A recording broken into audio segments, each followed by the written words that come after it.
좋아요, 구독.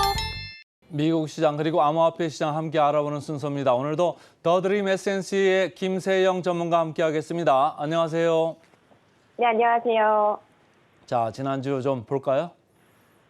네, 미국 뉴욕 증시 같은 경우는 이제 추가 금리 인상 가능성 시사하는 잭슨홀 회의에서 제롬 파월 의장의 발언을 조금 소화하면서 장중에는 변동성을 높여가는 모습을 나타내줬는데 장 막판에는 다시 한 번 더 상승폭을 키워나가면서 상승세로 마감을 했습니다. S&P 500, 또 나스닥 지수 같은 경우는 좀 3주간은 하락세를 이어가다가 다시 한 번 더 마침표를 찍어주면서 4주 만에 오름세로 한 주를 마감을 했죠.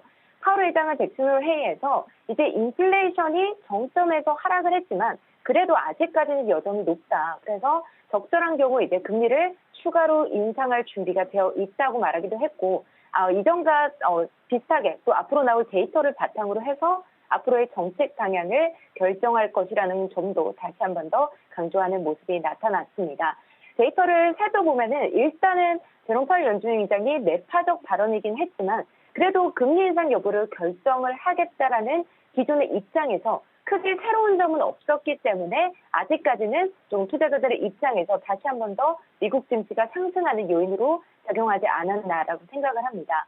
지금 패드워치를 가능성을 살펴보면은 9월 달에는 사실상 금리를 동결할 가능성이 80% 정도 되는 것을 확인을 할 수가 있죠. 거의 금리를 동결을 하겠다라는 수치가 높지만 11월 달 같은 경우 가능성을 보시면은 지금 이전에는 다시 한 번 더 9월에 이어서 11월에도 연준이 금리를 동결할 가능성이 높았지만 지금 다시 한 번 더 이제 11월에 0.25%포인트 추가 인상할 전망이 다시 8%로 조금 동결 전망보다는 앞서고 있는 흐름이 나타나고 있습니다. 그리고 환율 같은 경우도 좀 살펴보셔야 될 텐데요. 지난주 원달러 환율 같은 경우는 거의 2주 만에 처음으로 1,320원대로 내려섰습니다. 오늘장 같은 경우는 원달러 환율이 1,320원대로 다시 한 번 더 상승하는 흐름이 나타내줬는데 지난 24일 같은 경우는 이제 미국과 또 유럽에서 구매 관리자 지수가 부진하게 나온 점도 있었고 엔비디아발 좀 위험 선호 심리가 확산이 되면서 환율은 하루 만에 좀 17원 넘게 내리는 모습이 나타났습니다. 당분간은 환율 같은 경우는 조금 1,330원대 안팎에서 등락할 가능성이 좀 크다고 보고요. 아직까지는 추가 금리 인상 가능성이 열려있는 상황 속에서 안심하기는 이릅니다. 섣부르게 조금 위쪽이나 아래쪽으로 움직이겠다라고 말씀드리기는 어렵겠고 환율은 그래도 위쪽보다는 아래쪽으로 향할 가능성이 좀 크다고 봅니다. 그리고 이제 좀 중국 쪽의 이슈를 살펴볼 텐데요. 중국에서는 이전에 또 부동산 개발자 홍다가 미국 뉴욕 법원에 파산 보호 신청을 했기도 했죠. 그것과 더불어서 이제 비굴 위안 같은 경우도 디폴트 우려 때문에 이제 금융권까지 이런 우려가 퍼질 것으로 점쳐지면서 중국 경제에 대한 우려감이 다시 한 번 더 확산이 되는 분위기가 나타났습니다. 그런데 홍다그룹 같은 경우는 좀 지난해 3월에 거래가 중단됐다가 오늘 오후 10시부터 다시 홍콩 증권거래소에 주식 거래를 위한 재개 거래를 위한 신청을 했습니다. 비굴 위안 같은 경우도 지금 39억 위안 같은 경우도 이제 하나로 약 7,094억 원 정도 되는데 이 규모의 위안화 채권의 상환 기한 연장과 관련해서 25일 밤으로 예정된 투표를 불과 몇 시간 앞두고 오는 31일로 투표를 연기를 했습니다. 그렇기 때문에 이제 9월 초가 실질적인 디폴트 마감 시한인데 이번 주와 다음 주가 비굴 위안의 운명을 결정할 것으로 보입니다. 그리고 지난 27일부터 시작해서 지난 라이몬도 미국 상무장관이 이제 나흘간의 일정으로 중국을 방문하기 시작을 했습니다. 미국 같은 경우는 이제 장중에 앞서서 중국 기업 27곳에 대한 잠정 수출 통제를 해제하는 흐름이 나타나기도 했었는데 이번 미국 상무부 장관의 방중이 아마 미중 갈등 완화의 변곡점이 될 수 있지 않을까 보고 있고 부동산 위기 공포 심리가 조금 진정이 되는 흐름과 함께 갈등 완화가 가시화가 된다라고 한다면은 위안화와 또 원화 약세 압력이 진정이 되지 않을까 보고 있습니다. 그리고 일단은 파월 연준 의장이 지금 잭슨홀 회의에서 다음 금리 결정은 좀 지표에 따라서 결정을 할 것이다 라고 발언을 했기 때문에 일단은 이번 연설에서는 이제 좀 큰 이변은 없었기 때문에 백신몰에 대한 우려는 해소됐다라고 보긴 하지만 또 이번 주에 나올 미국의 경제 지표에 따라서 주식시장의 변동성이 좀 커질 가능성이 있습니다. 그래서 이번 주 같은 경우는 미국 8월 고용지표에 가장 주목을 해보셔야 되고 오늘 29일 같은 경우는 미국 주택가격지수 발표를 시작으로 해서 30일에는 또 미국 2분기 GDP 추정치, 31일에는 미국 개인소득과 개인소비 발표가 예정이 되어져 있습니다. 이어서 미국의 근원 PCL 물가지수와 또 비농업 부문 고용과 실업률도 잇따라 발표되기 때문에 좀 주목해서 보셔야 될 것 같고 지금 또 31일 같은 경우는 애틀랜타 연방은행 보스턴 연은 총재 발언이 예정되어 있기 때문에 이번 주에는 좀 예정되어 있는 연준위원들의 발언에도 다시 한 번 더 주목을 해보셔야겠습니다. 오늘 뭐 김세영 전문가가 여러 가지 매크로 데이터를 이렇게 저한테 이제 얘기를 하고 시청자분들한테 말씀을 드렸는데 제가 볼 땐 제일 중요한 거 하나만 딱 고르라고 하면 아까 나왔던 페드와치 그 차트 있지 않습니까? 이게 뭐 지금 뭐 11월 그 앞에 보면 9월 이렇게 한 칸 더 가면 9월이 나오겠죠. 지금 보면은 80%를 이렇게 확률을 가지고 이제 동결한다 이렇게 생각을 하고 있는 것 같은데 최근만 해도 이게 90%대에서 지금 슬슬 내려오는 거거든요. 그것 때문에 이제 주가도 조금 조정을 받았다 이렇게 보시면 되는데 앞으로 얼마까지 내려갈 수 있을까요? 과연 11월까지 가서 진짜로 25bp를 올릴 수 있을까요? 그게 이제 시장의 관심인데 좀 지켜보시자고요.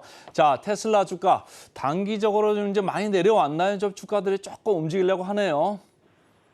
네, 테슬라 같은 경우도 일단은 지금 백신홀 미팅이 좀 큰 충격 없이 지나가는 모습을 보여주면서 기술주들 같은 경우는 테슬라를 포함해서 또 일제히 반등하는 흐름이 나타나줬습니다. 빅테크 대표주인 애플, 또 알파벳, 마이크로소프트, 아마존, 넷플릭스 등 이런 주요 기업들도 대부분 상승하는 흐름이 나타났죠. 미국 증시가 일제히 좀 랠리하는 모습을 보여주자 전기차주도 일제히 모두 상승하는 흐름이 나타났습니다. 일단은 테슬라 같은 경우는 주말에 좀 이슈가 있었는데 오토파일럿 시스템을 작동을 했던 테슬라 차량이 좀 응급 차량과 충돌하는 사건이 계속해서 발생을 하면서 미국 고속도로 교통안전국이 21년 8월부터 시작해서 조사에 착수를 했죠. 그런데 이제 지금 4년간의 조사를 끝내고 결과를 조금 발표를 하겠다라는 소식과 함께 또 인도에서도 이제 테슬라를 공장에 유치를 하기 위해서 좀 공을 들이고 있는데 인도 정부에서도 테슬라를 위해서 전기차에 부과되는 이 관세를 15%까지 대폭 낮추는 방안을 현재 검토 중이다라는 소식에 테슬라 오늘장도 4% 가까이 급등하는 흐름이 나타나졌습니다. 자, 테슬라 좀 보고요. 그다음에 좀 엔비디아로 가볼까요? 지난 금요일 날 다른 주식 다 올랐는데 엔비디아만 좀 빠졌네요. 네, 맞습니다. 엔비디아 같은 경우는 또 지난 23일에 시장 예상치를 좀 크게 상회하는 실적을 발표를 하기도 했죠. 그래서 시간에 권해서 8% 정도 넘게 폭등하는 흐름을 나타내줬는데 엔비디아 같은 경우는 올해 들어 좀 200% 폭등을 했었기 때문에 이미 많이 올랐기 때문에 좀 투자자들이 차익 실현에 나서면서 오늘 장은 2% 넘게 빠졌습니다. 엔비디아 같은 경우는 하락했지만 그래도 큰 폭의 하락을 기록을 했었던 AMD, 또 마이크론 테크놀로지, 인텔, 퀄컴 등이 소폭 반등을 해주면서 필라델피아 반도체 지수도 오늘장 0.41% 상승 마감을 했습니다.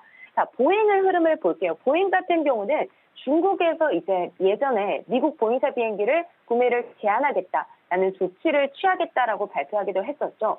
그뿐만 아니라 이제 항공기 압력 격벽에 구멍이 잘못 뚫어져 있어서 보잉 737 맥스 인도가 좀 지연이 될 것이라는 소식에 생산 문제로 주가가 지금 5% 가까이 하락하기도 했었지만 다시 한 번 더 중국에서 좀 인도 재개가 임박을 했다라는 기사가 나와주면서 오늘장 3% 가까이 급반등하면서 다우존스 지수 상승을 좀 앞에서 이끌어줬습니다.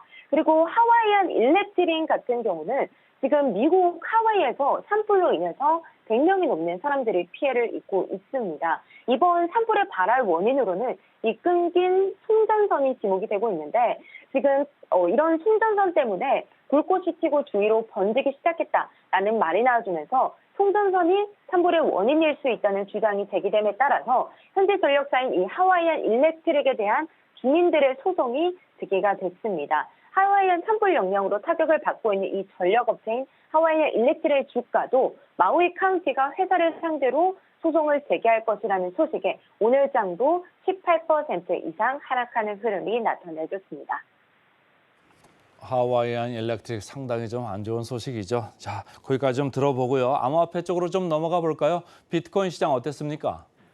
네, 비트코인 같은 경우는 이제 16일 같은 경우에 좀 3,900만 원대 후반에서 거래됐다가 4천만 원을 좀 돌파나 싶었지만 다시 한 번 더 급락세를 좀 돌아섰죠. 지금 일주일간 3,500만 원 선에서 움직이고 있는 모습인데 지금 아직까지 급락 후에 형성됐던 이 하락 추세에서 벗어나지 못하고 있는 흐름이 나타나고 있습니다. 일단은 비트코인 같은 경우도 아직까지 지금 잭슨홀에서 파월 의장이 연설은 좀 기존에 했던 발언과 큰 차이가 없다라는 평가를 받고 있기 때문에 비트코인 가격 같은 경우는 이제 3,500만 원 선에서 방어를 하면서 행보하고 있는 모습을 나타내주고 있습니다. 자, 그리고 바이낸스 이슈도 있었습니다. 지금 마스터카드가 오는 9월 바이낸스와의 이제 파트너십을 전면 중단할 예정이라고 밝혔어요. 비자 같은 경우도 이제 유럽에서 바이낸스와 함께 제공하던 카드 발급을 지난 7월 이후에 좀 중단한 것으로 알려졌는데 바이낸스가 지난 1년간 여러 좀 스캔들에 시달리면서 규제 당국에서도 이제 암호화폐 업계 옥죄기로 인해서 강도 높은 조사를 실시하기도 했었죠. 그러면서 이제 비자와 마스터카드까지 조금 거리를 두면서 바이낸스는 현재 조금 타격을 입고 있는 모습입니다. 그래서 바이낸스 같은 경우는 전통 금융시장에서 조금씩 고립되고 있는 모양이 나타나고 있죠. 자, 그런데 이제 또 바이낸스에 이어서 지금 미국 최대 가상자산 거래소 이 코인베이스가 최근에 출시한 자체 레이어 2 블록체인 베이스에 대한 관심이 매우 뜨겁습니다. 베이스는 가파른 성장세를 보여주고 있는데 지금 코인베이스의 베이스는 레이어 2 블록체인 중에서 가장 빠르게 이용자 10만 명을 달성을 했습니다. 출시 56일 만에 엄청난 성과를 겨두고 있는 이제 모습이 나타나고 있는데 코인베이스 같은 경우는 이제 베이스 네트워크를 탈중앙화한 모델로 전환할 예정이고 지금 단일 기간의 제어 없이 베이스 네트워크를 구축할 것으로 보이고 있는 상황에서 옵티미즘 개발자들과 함께 또 거버넌스 공유 계약을 체결하고 앞으로도 협력할 예정이라고 합니다. 지금까지 월요일 아침 김세영 전문가와 함께했습니다. 고맙습니다. 네, 감사합니다.